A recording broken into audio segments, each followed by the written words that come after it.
រតមានពុទ្ធរតនៈមួយធម្មរតនៈមួយនិងសង្ឃរតនៈមួយដោយសេចក្តីគោរពសូមចម្រើនពរចំពោះក្រុមគ្រួសារសពលោកស្វាមីក្រុមទាំងបុត្រាបុត្រីតបានបាត់បង់ទៅនៅភរិយាបាត់បង់ទៅនៅអ្នកម្ដាយក៏ដូចជាជីដូនរបស់ក្រុមគ្រួសារសពតែលោកបានចែកឋានទៅកាន់បរលោកខាងមុខហើយនេះដោយក្តីសោកសង្វេគអាឡោះអាល័យអត្តប្រមាពីសំណាក់ក្រុមគ្រួសារសពមានស្វាមីបុត្រាបុត្រីរបស់លោកឧបាសិកាខណ្ឌសេរី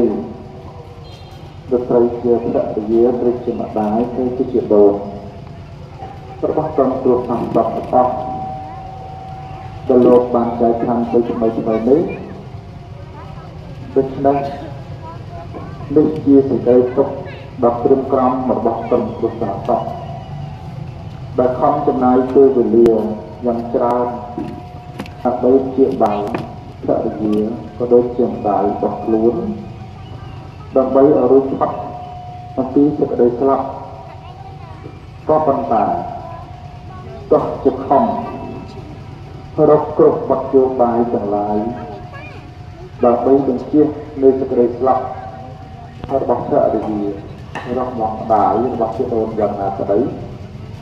ក៏មិនអាចជិតផុតរត់ឲ្យរួច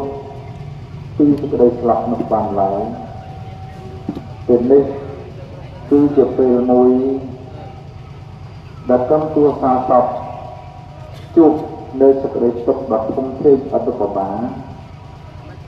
ដោយបាត់បង់ទៅនៅភរិយានៅម្ដាយមានថ្ងៃវិលត្រឡប់មកជួប